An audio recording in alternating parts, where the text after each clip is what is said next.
Assalamualaikum warahmatullahi wabarakatuh. Selamat datang kembali di YouTube channel Erna Chan. Buat kalian subscriber setia dan viewer setia di channel YouTube ini, semoga kalian semua sudah siap menghadapi SKB. Dan buat kalian yang pertama kali datang di channel YouTube ini, selamat datang. Di video kali ini admin ingin cerita real pengalaman pribadi admin saat mengikuti seleksi kompetensi bidang CPNS formasi 2019-2020, tepatnya tanggal 6 September 2020, 2 hari yang lalu.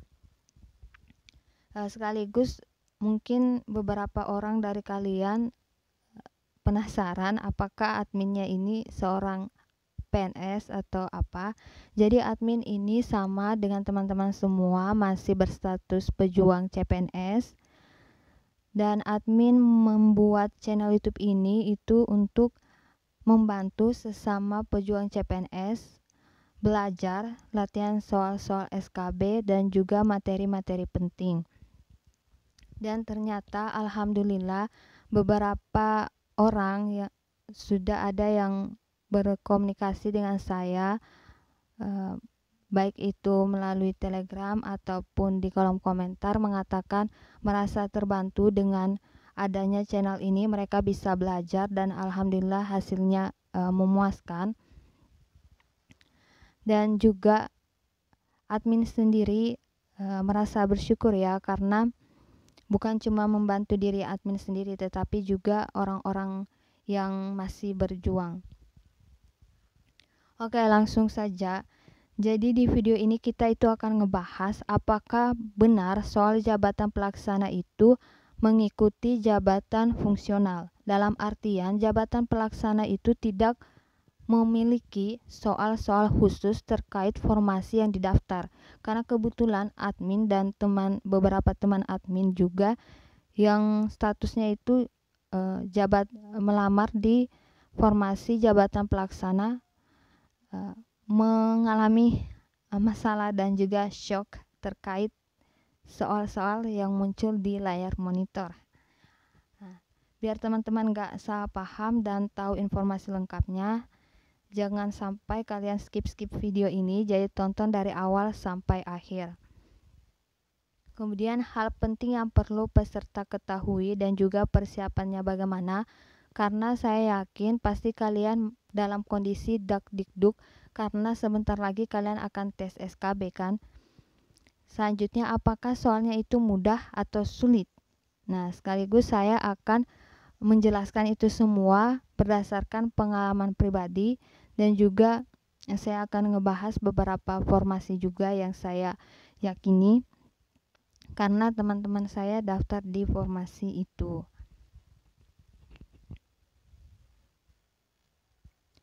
Tapi sebelum itu sebaiknya teman-teman berdoa dulu. Doanya udah saya siapin, silakan dibaca dalam hati atau mungkin diucapkan ya.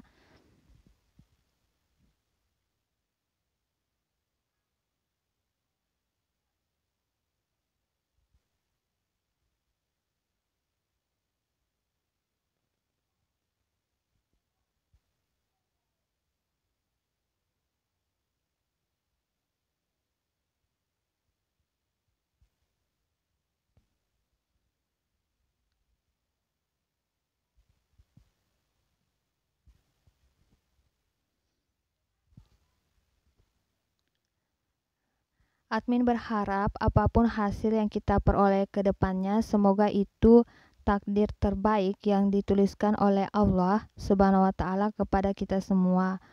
Jika misalnya menjadi seorang ASN itu atau PNS itu merupakan jalan terbaik buat kita mengabdi bagi agama, bangsa, dan negara, semoga kita semua dimudahkan, dan apa yang sudah kita usahakan, bagaimana jungkir baliknya kita belajar atau mungkin ada yang harus keluar daerah untuk tes, semoga itu semua bernilai pahala di sisi Allah Subhanahu wa Ta'ala. Amin. Jadi gini loh teman-teman, admin itu sudah tes tanggal 6 September 2020 untuk formasi jabatan pelaksana, yakni analis peningkatan usaha pertanian dan agrobisnis. Mungkin di antara kalian ada yang daftar di formasi ini. Nah, berdasarkan kisi-kisi yang admin himpun dari cuitan BKN dan juga banyak YouTuber bahas bahwa jabatan pelaksana itu apabila bersifat teknis mengikuti soal jabatan fungsional terkait. Nah, admin sendiri bersama teman-teman di grup Telegram untuk formasi ini itu ngerasa bahwa formasi ini lebih ke tugas kantor gitu loh, kayak mengurus administrasi, nggak begitu bersifat teknis kan. Kemudian ada juga kisi-kisi yang mengatakan bahwa jabatan pelaksana itu soal-soal SKB-nya akan dibuat oleh instansi terkait. Jadi bisa saja untuk formasi yang sama ketika kita daftar instansinya berbeda, soalnya akan berbeda. Kan teman-teman pasti sering mendengar hal itu. Jadi kami ini di grup Telegram pun pada kepoin instansi tempat kami mendaftar. Kami lihat websitenya, kami baca berita kegiatannya mereka seperti apa di instansi yang kami daftar ya. Kemudian hal yang mengejutkan adalah ketika salah seorang teman nih tanggal 4 September ya, dia daftar formasi analis lahan pertanian dan dia mengikuti langkah-langkah seperti yang tadi, sama aja dengan saya dan teman-teman yang daftar di formasi analis peningkatan usaha. Tapi ternyata ketika teman saya tes itu, dia shock. Semua soalnya itu justru adalah soal-soal penyuluh pertanian atau soal-soal terkait penyuluhan pertanian. Padahal selama berbulan-bulan dia nggak belajar sama sekali terkait penyuluhan pertanian. Dia pun mungkin dapat kayak sedikit informasi atau ilmu tentang penyuluhan pertanian ketika dia nonton video-video di channel YouTube saya, karena saya sering ngebahas tentang formasi penyuluh pertanian. Dan selebihnya dia mengandalkan analisisnya dia, kira-kira ini jawabannya apa ya kalau ditanyakan mengenai definisi, dan apalagi jika definisi itu dikaitkan sama undang-undang atau permentan. Dia analisis kira-kira yang paling cocok itu apa, seperti itu. Dan bagi saya, teman saya ini dengan apa yang dia pelajari selama berbulan-bulan, ternyata apa yang kira-kira masuk di SKB ternyata nggak masuk, justru masuk penyuluh pertanian dan dia bisa dapat skor 300. Menurut saya dia sudah sangat-sangat sudah hebat lah ya. Menurut saya dia itu udah hebat, dia udah baik analisisnya, dia udah jago lah, karena beberapa peserta yang mengalami hal serupa justru skornya itu nggak sampai 300 ya, ada yang sekitaran cuma 200 ya, seperti itu. Lalu setelah mendengar kabar dari teman saya 4 September ternyata dia dapat soal penyuluhan pertanian, saya mulai bertanya-tanya, sepertinya soal-soal SKB itu nggak dibuat sama instansi masing-masing, melainkan mengikuti soal dari jabatan fungsional. Tapi persoalannya saya nggak kepikiran bahwa masa sih analis peningkatan usaha pertanian dan agrobisnis ambil soal penyuluhan pertanian gitu. Kayaknya justru lebih mirip sama jabatan fungsional analis pasar hasil pertanian jika melihat dari kisi-kisi materi pokok BKN itu. Dan saya pun dengan teman-teman di Telegram itu selama beberapa minggu ya sebelum keluar jadwal tes saya, kami sudah belajar materi atau kisi-kisi untuk jabatan fungsional APHP, analis pasar hasil pertanian. Jadi kami belajar permintaan dan penawaran komoditas pertanian, kami belajar tentang eksternalitas dan sebagainya ya. Tentunya kami juga belajar tentang agrobisnis dari subsistem hulu sampai hilir, karena menurut kami itu lebih connect. Tapi ternyata sangat disayangkan, prediksi kami justru meleset ya, Salah seorang teman yang daftar di kabupaten yang lain untuk lingkup Pemda ya, dan kakak daftar formasi analis peningkatan usaha pertanian dan agrobisnis. Dia ujian tanggal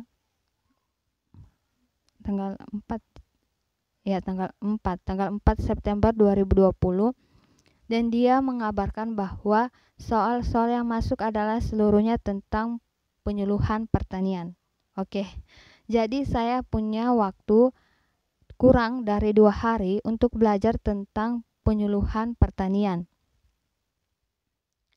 Dan ya mau nggak mau harus belajar tentang penyuluhan pertanian kan. Dan selama 2 hari itu saya banyak baca tentang permentan yang berhubungan dengan kisi-kisi materi pokok penyuluh pertanian yang dirilis oleh BKN. Ya, di sini dimana teman-teman juga bisa lihat di video saya yang ini, materi pokok SKB CPNS. Saya fokus ke kisi-kisi ini untuk formasi penyuluh pertanian. Jadi saya kepoin permentannya, beberapa permentan saya baca sampai kepala pusing. Dan ternyata pada saat ujian itu masuk sih permentan, tapi gak begitu mendalam, paling cuma namanya aja. Dan sekalipun masuk itu ya kayak kulit-kulitnya aja. Sebentar kita bahas lebih mendalam lagi. Dan setelah berjuang selama 60 menit ya, kan waktunya 90 menit. Tapi selama 60 menit admin berjuang mengerjakan soal-soal SKB itu, alhamdulillah 60 menit itu udah selesai 100 soal ya, 100 soal yang semuanya itu tentang penyuluhan pertanian.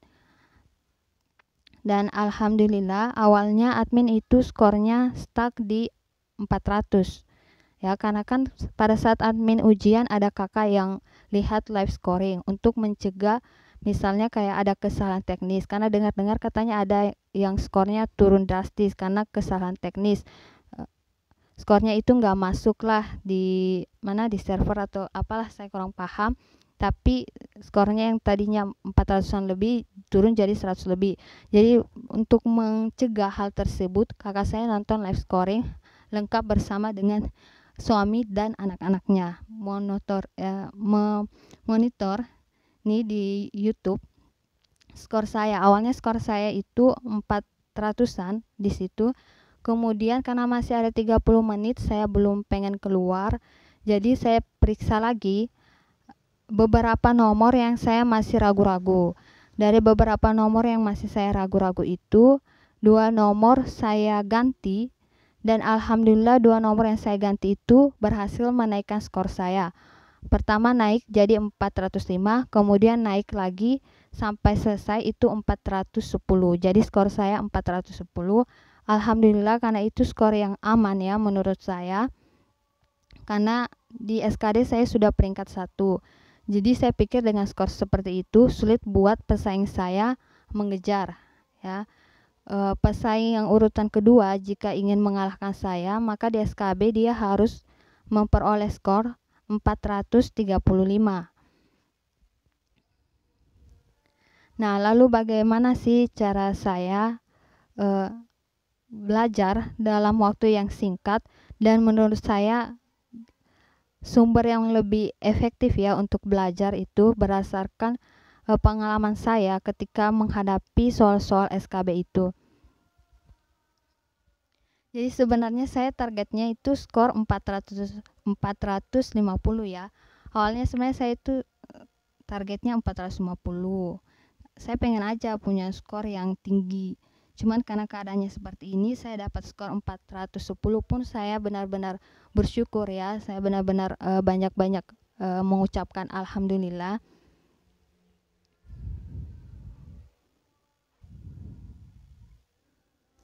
Nah, tapi sebelum itu buat teman-teman yang daftar jabatan pelaksana, misalnya kayak formasi analis materi penyuluhan, analis metode penyuluhan, analis program penyuluhan, teman-teman gak perlu khawatir karena teman-teman udah benar-benar sesuai jika mempelajari kisi-kisi materi pokok untuk formasi penyuluh pertanian. Karena teman saya yang daftar di jabatan pelaksana analis program penyuluhan, pelajarannya dia selama beberapa bulan itu benar-benar membantu saat tes.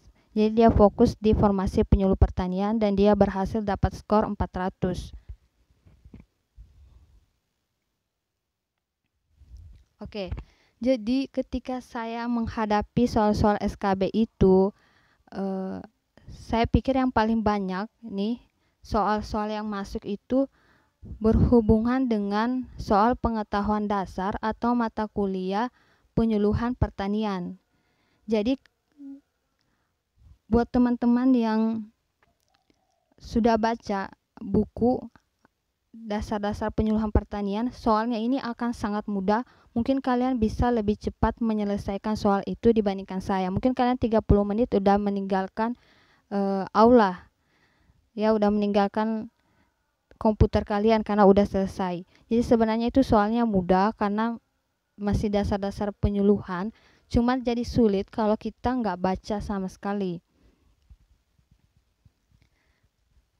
Jadi saran saya teman-teman ya bisa mungkin mengambil buku kuliah kalian dulu tentang penyuluhan pertanian. Kemudian selanjutnya program Kementerian Pertanian kan itu sangat banyak kan, jadi teman-teman jangan keliru. Ternyata admin pikir sepertinya soal ini sudah sangat lama ya dibuat karena program yang masuk pun itu yang ditanyakan adalah program Kementerian Pertanian periode Bapak Amran Sulaiman, seperti misalnya program AUTP, AUTSK, SIWAP, bekerja dan lain-lain. Jadi kalau program dari Bapak Syahrul Yassin Limpo seperti belum masuk gitu. Yang pengalaman saya dan teman-teman itu nggak masuk. Misalnya kayak program Bapak Syahrul Yassin Limpo, si komandan kan sapi kerbau komoditas andalan negeri. Itu kan merupakan pengembangan dari program SIWAP yang dicetuskan oleh Bapak Amran Sulaiman. Tapi yang masuk itu bukan si komandan, jadi yang masuk itu SIWAP. Jadi teman-teman belajarnya itu mundur, ya mundur. Mungkin nggak perlu terlalu pusing yang program yang jalan 2020 atau akhir 2019. Yang jelas masa kepemimpinan beliau ini, Bapak Amran Sulaiman. Nah, saya pribadi sebagai seorang pembuat video pembelajaran ini merasa tertolong sendiri karena video yang saya buat nih 4 bulan yang lalu itu benar-benar menolong saya gitu. Jadi beberapa soal juga muncul di video yang sudah saya buat lama. Nah, kemudian teman-teman pasti bakalan pusing ini, udah dekat ujian, terus banyak lagi permentan penyuluhan pertanian yang perlu kita kuasai. Apakah benar-benar perlu menguasai permentan itu sampai, maksudnya dari bab 1 sampai penutup? Kayak kita lihat ya sekarang. Jadi berdasarkan pengalaman pribadi saya dan teman-teman yang sudah tes, mungkin buat kalian yang daftar jabatan pelaksana,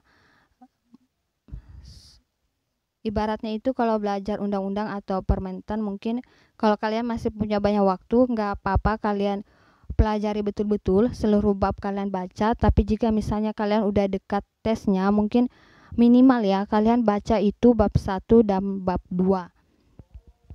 Misalnya kayak di undang-undang ini ya, undang-undang ini kan ibaratnya itu induk untuk kegiatan penyuluhan pertanian, perikanan, dan kehutanan. Jadi kalau soal yang muncul tentang penyuluhan pertanian ini pasti ada. Ini wajib karena ini undang-undang. Ini turunan, ini yang akan jadi sumber atau patokan dikeluarkannya Permentan. Seperti itu. Jadi minimal kalian tahu bab 1 dan bab 2. Di mana bab 1 itu isinya definisi-definisi ya, kayak gitu. Kemudian bab 2-nya itu biasa isinya asas, tujuan, fungsi, dan sebagainya. Nah, buat teman-teman juga pasti bingung apakah harus sih menguasai Permenpan untuk jabatan fungsional penyuluh pertanian. Jadi teman-teman cukup baca sama ya seperti ini case-nya. Cukup baca mungkin awal-awalnya seperti itu, mungkin kayak pendidikan ya, pendidikan untuk jabatan penyuluh pertanian pelaksana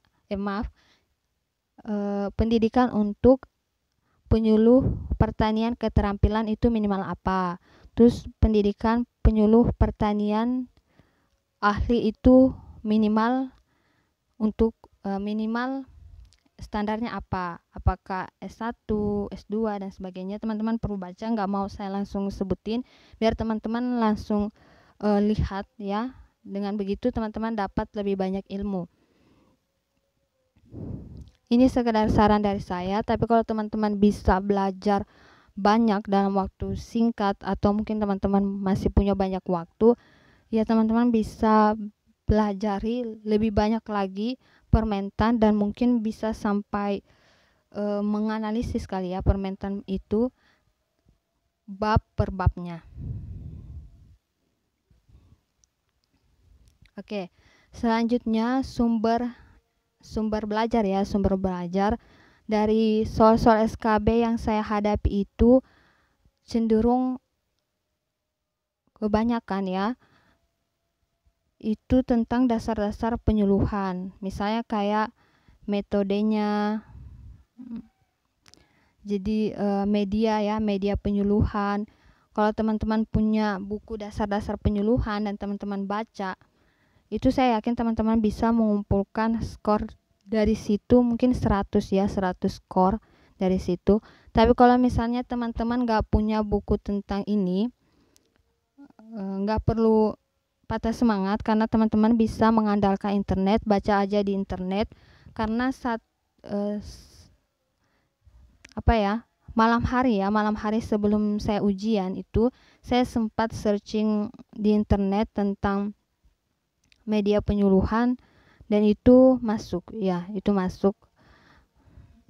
Kemudian selanjutnya teman-teman bisa mengandalkan video pembelajaran, materi dan latihan soal di YouTube ya. Kalau saya pribadi ini,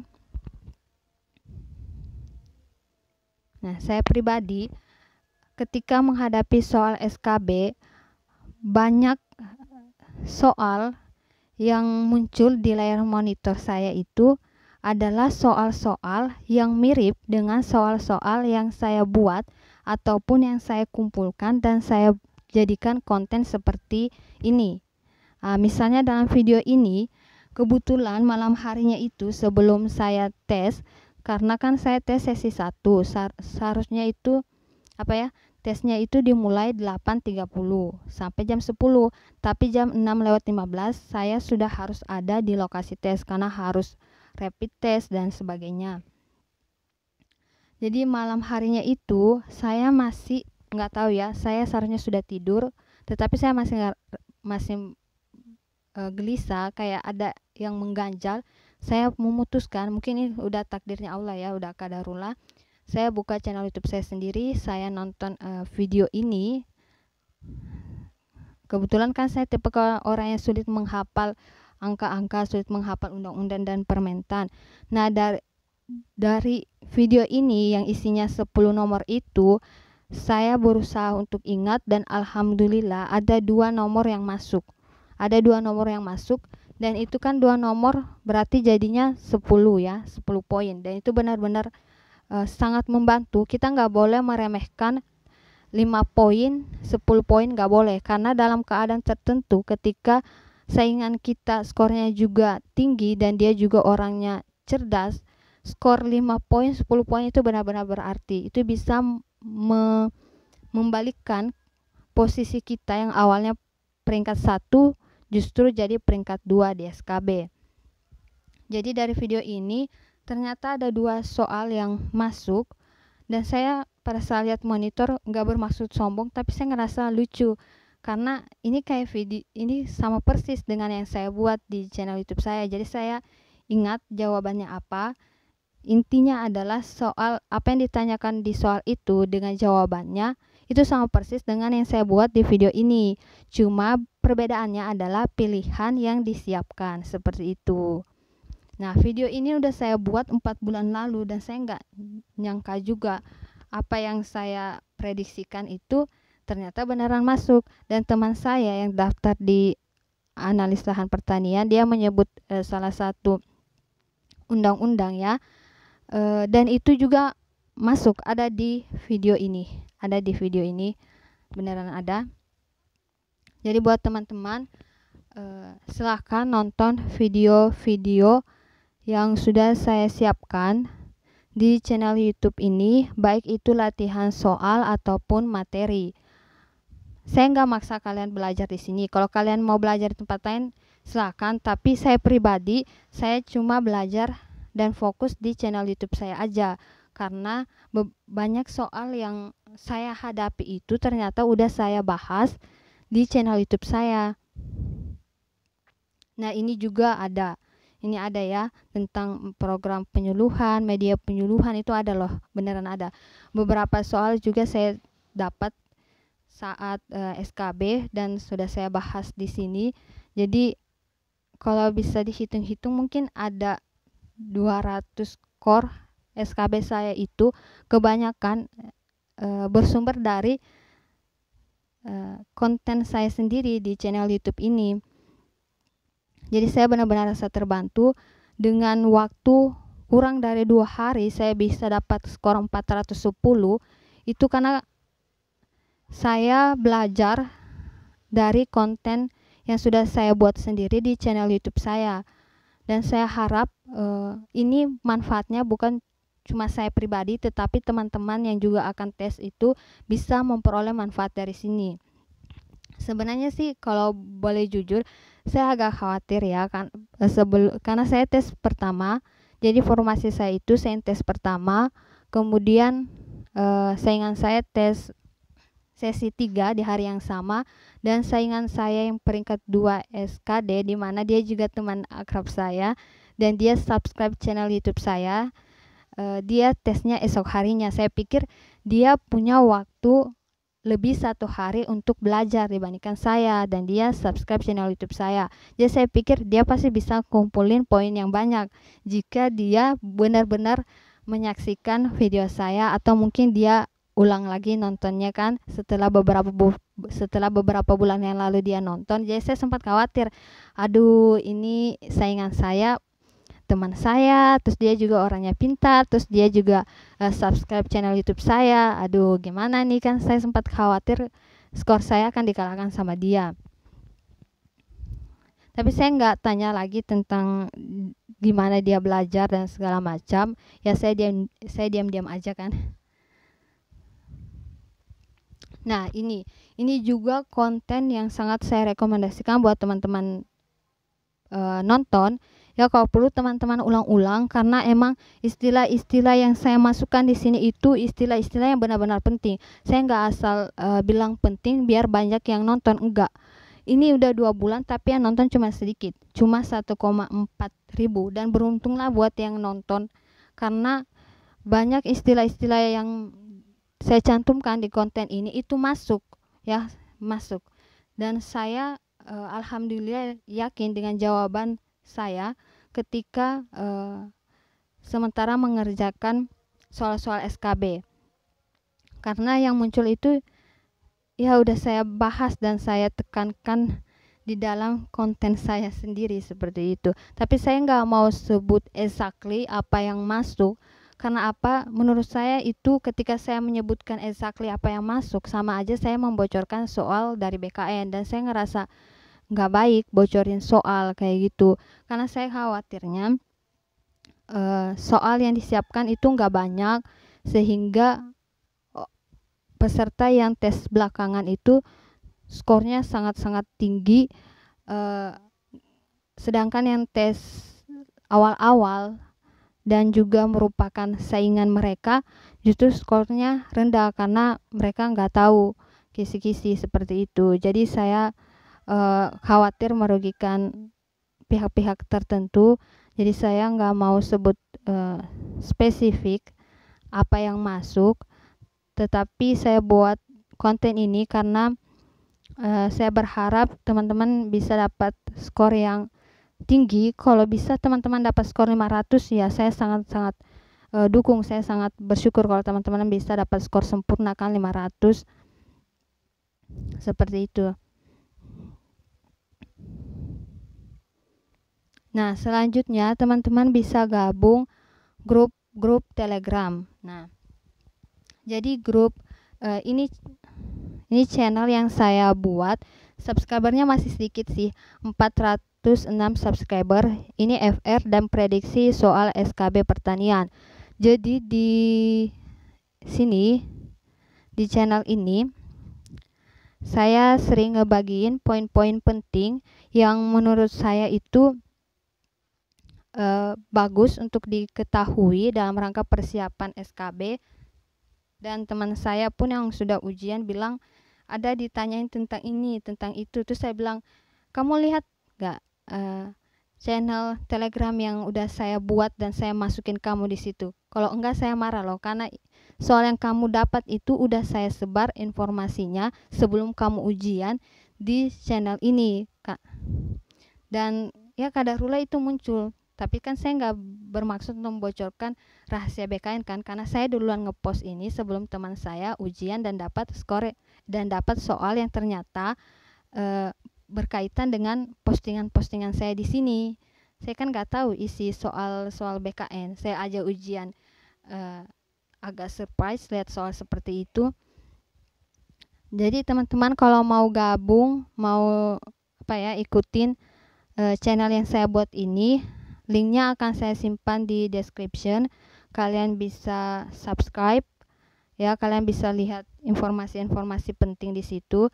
Nah, buat teman-teman juga yang ingin latihan soal-soal SKB penyuluh pertanian, karena barangkali mungkin kalian bisa jadi dapatnya soal-soal penyuluh pertanian nih. Kalian bisa gabung di grup Telegram. Ini grup penyuluh pertanian yang dibuat sama teman-teman pejuang CPNS formasi penyuluh pertanian. Saya masuk di grup itu. Jadi bukan saya yang buat, orang lain yang buat, dan saya nggak kenal juga siapa yang buat, tapi saya ingin mengucapkan terima kasih kepada teman-teman yang sudah buat grup penyuluh pertanian ini. Dan saya benar-benar kayak ngerasa salut ya sama teman-teman di grup ini.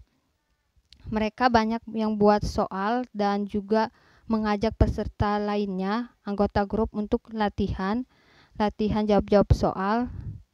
Dan ya soal-soal di situ lumayan sulit sih, menurut saya lumayan sulit. Dan bahkan teman saya bilang katanya soal SKB itu lebih gampang dibandingkan soal yang ada di grup ini. Jadi kalian wajib ikutin grup ini, tapi dengan catatan please kalian jangan spam, kalian jangan jualan soal di situ, karena ada grup satunya juga yang banyak sekali orang gabung tapi cuma buat jualan soal. Kalian gabung di situ, kalian gabung di sini dengan catatan kalian benar-benar ingin belajar ya. Kalau kalian punya ilmu, mungkin kalian bisa bagi sama anggota grup yang lain. Saya di grup ini nggak ngomong apa-apa, karena emang saya baru gabung, dan gabung karena ya ternyata formasi saya itu soal-soal penyuluh pertanian. Jadi saya ibaratnya kayak serahin lah sama mereka yang lebih lama belajar tentang penyuluh pertanian.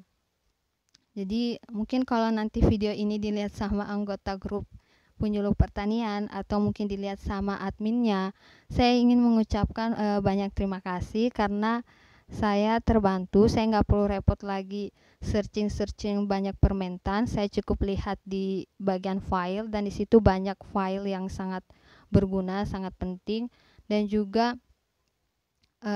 saya bisa mengerjakan soal-soal SKB dalam waktu 60 menit 100 soal itu karena sudah terbiasa. Di grup itu biasa mereka buat soal-soal latihan, waktunya satu soal cuma 15 detik dan ada juga yang 30 detik. Waktunya lebih cepat dibandingkan yang tes SKB sesungguhnya kan. Jadi udah terbiasa baca soal cepat dan udah terbiasa harus mengambil keputusan memilih jawaban yang paling benar. Jadi ini benar-benar ngebantu. Terima kasih buat kalian semua di anggota grup ini, anggota grup penyuluh pertanian, adminnya, terima kasih semua. Semoga kalian sukses, semoga kalian lulus jadi ASN, jadi PNS, dan semoga kedepannya kalian juga bisa ngebantuin orang lain yang ngedaftar formasi penyuluh pertanian. Semoga kalian sukses lah, pokoknya doa terbaik lah buat kalian. Meskipun kalian gak kenal saya secara pribadi dan saya juga gak pernah ngomong di grup, tapi saya senang mendoakan orang lain yang mau berbuat baik dan menyebarkan ilmu kepada orang lain yang membutuhkan. Saya senang mendoakan, ya, saya nggak tahu lagi mau bilang apa. Selanjutnya apa ya? Oke, mungkin cukup sekian video saya kali ini. Itu pengalaman saya dan juga teman-teman yang sudah tes. Buat kalian yang belum tes, kalian masih ada persiapan, sebaiknya kalian gak usah terlalu fokus ke formasi jabatan pelaksana yang kalian daftar karena sepertinya gak disediakan soal untuk formasi jabatan pelaksana, jadi harus ikutin jabatan fungsional. Nah, buat kalian yang masih ragu-ragu karena jabatan pelaksana yang kalian daftar juga mungkin case-nya kayak sulit untuk ditebak ya, ngikutin jabatan fungsional apa seperti yang saya alami dan teman saya, mungkin kalian bisa bertanya-tanya atau kepoin sama yang sudah tes di formasi yang sama, atau mungkin kalian bisa gabung grup Telegram dan berinteraksi dengan anggota grup karena pasti udah lumayan ada lah yang sudah tes terlebih dahulu karena ini udah tanggal 8 September, dalam artian ini udah hari ke-8 orang tes. Cukup sekian video saya kali ini. Semoga dari video ini nggak ada orang ataupun pihak yang saya rugikan, nggak ada yang merasa keberatan, dan semoga video ini bermanfaat. Saya mohon maaf, saya nggak bisa sebut exactly permentan yang masuk apa, soal-soal atau definisi yang masuk itu apa. Saya cuman suruh kalian belajar ini itu karena saya khawatir membocorkan rahasia BKN karena kan soal-soal itu rahasia BKN kan, khawatirnya cadangan soalnya nggak begitu banyak atau gimana, pokoknya saya takut merugikan. Dan kedua juga saya khawatir merugikan orang-orang yang sudah tes terlebih dahulu di mana pesaing-pesaing mereka masih lama jadwal tesnya, kan khawatirnya jadi nggak adil seperti itu. Jadi saya sekali lagi mohon maaf jika misalnya konten saya ini kurang berkenan atau mungkin merugikan beberapa pihak. Ya mungkin kalian bisa berkomunikasi dengan saya melalui Instagram saya. Kalau kalian misalnya mau tanya-tanya, saya nggak bilang saya bisa jawab semua pertanyaan kalian, enggak, tapi mungkin bisa saya tanya ke orang lain atau saya bantu. Kalian bisa tanya di DM di Telegram. Kalian bisa langsung tanya di kolom komentar dengan catatan kalian sudah menyaksikan video ini sampai selesai. Karena jujur saya kurang suka kalau misalnya orang klik video saya itu cuma buat request formasinya dia nggak nonton, tapi dia klik video itu hanya buat komentar dan bertanya tentang formasinya dia, karena itu kan bisa dianggap spam sama sistem, biasa langsung dilaporkan spam, dan juga itu mengganggu sih sebenarnya. Mohon maaf, itu menurunkan jam tayang video saya. Oke, mohon maaf sekali lagi, semoga bermanfaat, semoga kalian semua sukses, dan semoga juga saya sukses. Mohon doanya, semoga yang terbaik buat kita semua. Wassalamualaikum warahmatullahi wabarakatuh. Oh iya, saya rencana pengen buat mini tryout lagi, semoga bisa segera terrealisasikan, sehingga jika teman-teman tidak mau ketinggalan video, jangan lupa klik subscribe, nyalakan lonceng notifikasinya, like dan share video ini. Bye bye.